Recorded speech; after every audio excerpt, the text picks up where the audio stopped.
Gumuho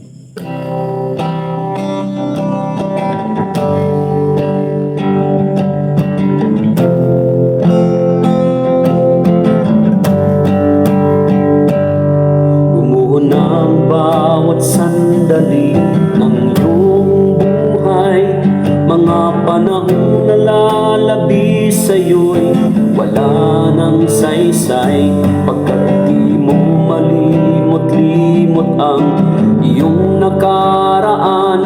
Bumabalik-balik sa isip mo ang iyong kabiguan. Hahayaan mo na lamang bang tapusin ka ng kahapon at di nagagawa ng paraan upang makaahon, pagkat sa'yo ang bukas ay wala ng pag-asa, at ang nalalabing istorya sa buhay mo ay wakas na.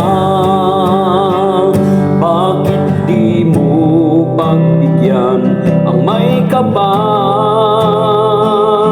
na baguhin ang ikot ng iyong buhay, upang sa gabing nag-iisa siya ang iyong makakasama, at ang buhay mong nanlulumo ay bibigyan niya ng pag-asa. Sasayangin mo na lamang bang nagdaang pagkakataon upang ang buhay mo'y basag ay magkaroon na ng layon? Ngunit ang lakbayin sa mundo mo'y wala nang halaga, at ang tapusin ng buhay mo'y sa'yo'y mas mainam pa. Bakit di mo pagbigyan ang may kapal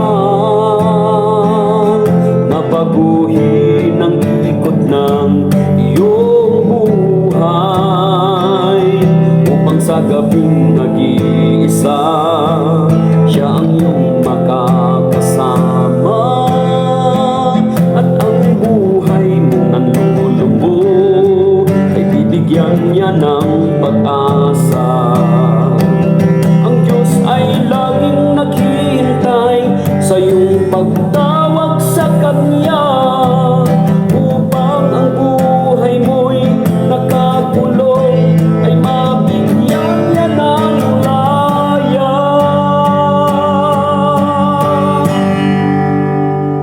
Bakit di mo pagbigyan ang may kapal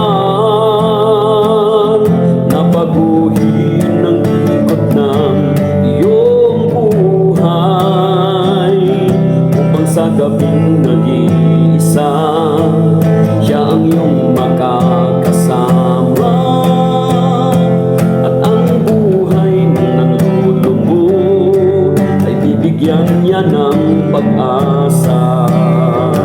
Bakit di mo pagbigyan ang may kapal